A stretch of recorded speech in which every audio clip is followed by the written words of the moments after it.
lep pozdrav. Začel bom jaz, potem pa najbrž si pričakujete, da bo tudi moj prijatelj Janša, ki je rekel. Četrt stoletja je tega, ker smo ustanovili Slovensko demokratično zvezo. To se pravi leto 1989.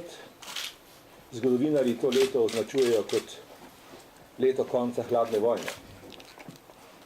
Slovenska demokratična zveza, SDZ, bom večinoma uporabljal kratico, da bo krajše, je nastala tako kot Slovenska kmečka zveza, tako kot Socialdemokratska zveza Slovenije, potem Slovensko krščansko socialno gibanje, kasneje SKD, že pred padcem Berlinskega zidu. Kot veste, je Berlinski zid padel 9. novembra 1989. Torej, to je bil simbolični datum konca hladne vojne. Konc hladne vojne je pomenil predvsem konec, to je najbrž treba povedati, morda je kdo to pozabil, predvsem konec komunistične diktature. Torej, je pomenil demokracijo, uveljavitev politične in gospodarske konkurence, denacionalizacijo, privatizacijo, konc Jugoslavije, konc Sovjetske zveze, med drugim tudi združitev Nemčije in premik meja Zahodne Evrope proti vzhodu. K koncu hladne vojne so v Sloveniji vidno prispevali pisatelji. Tu mislim na 57. številko Nove revije iz leta 1987, mislim na pisateljsko ustavo iz leta 1988, medtem ko je Majniška deklaracija naslednje leto, napisali smo jo oba, gospodom Janšo so da med avtori, leta aprila 1989, ta je pa povezala te pobude z množičnimi protesti zaradi vojaškega procesa proti četverici JBTZ in z novimi strankami. SDZ je zahtevala samostojno državo in demokracijo.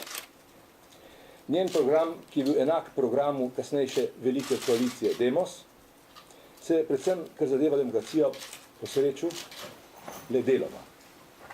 V ozadju nove ureditve so preživela omrežja, ki jih ponekod imenujejo globoka država.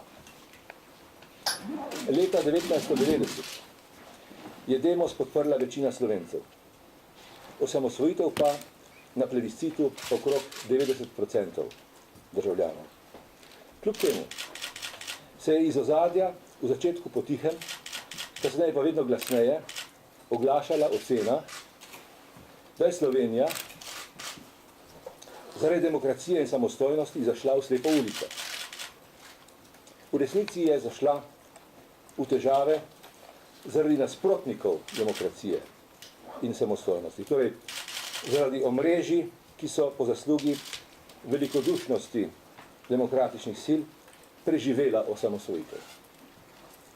Osamosvojitev Slovenije seveda ni bila napaka, ker bi v tem primeru morali reči, da je bila napaka tudi konec hladne vojne, združitev Nemčije, razpad Sovjetske zveze in Jugoslavije, širitev Evropske unije in NATO.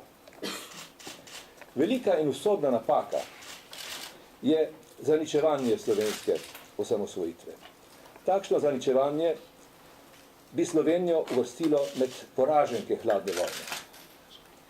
Potrebno se vprašati, kdo bi si želel uvrstiti Slovenijo in Slovence med poražence hladne vojne.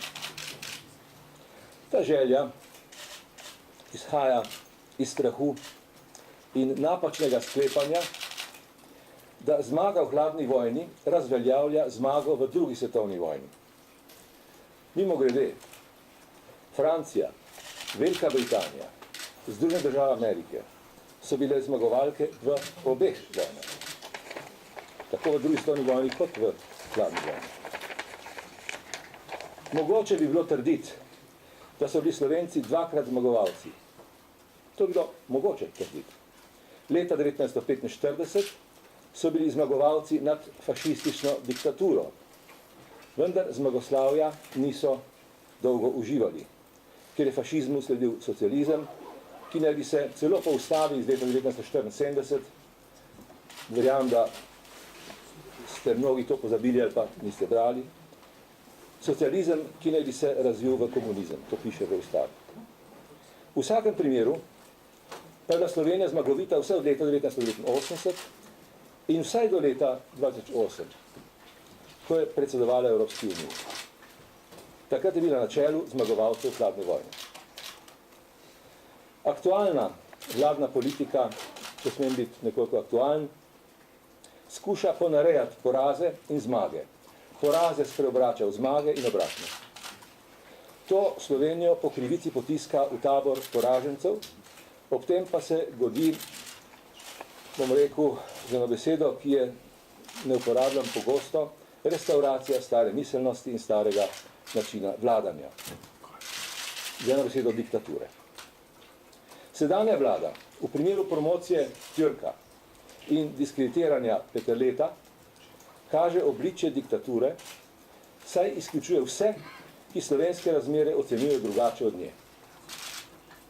Zahteve SDZ so spet aktualne, kot so bile pred 25 leti. Diktaturi je treba narediti konec. Rešitev je konec diktature. To se na prvi pogled zdi težko ali celo nemogoče, saj ima aktualna vlada večino v državnem zboru. Vendar se je treba zavedati, da je isti volilni rezultat na volitvah leta 2011 omogočil dve različni vladi, dve nasprotni vladi. Drugo važno vprašanje je, kdaj bo večina slovenskih strank spoznala, da diktatura ni dobra in da so jugoslovanski režim in komunisti in ne le pri nas propadli ravno zaradi gospodarske neuspešnosti. V zvezi s tem imamo opraviti z mašinerijo zanikanja. Psihologi poznajo ta izraz, zanikanje, denial, ki vidi rešitev gospodarske neuspešnosti v restauraciji nekdanjega režima. Korupcija in gospodarska neuspešnost nista posledica osamosvojitve, demokracije in konkurence, ampak njihovega oviranja in pomanjkanja. Problem ni v osamosvojitvi, ampak v njenem zanikanju. Vračanje komunistične miselnosti in starega sistema ni rešitev, ampak problem. Diktatura je del problema, ne pa del rešitve. Torej, sklepam in se zahvaljujem za potrpežljivost. Potrebna je povezava strank, gibanj, organizacij civilne družbe, ki nasprotujejo diktaturi in gospodarskemu polomu. Hvala lepa.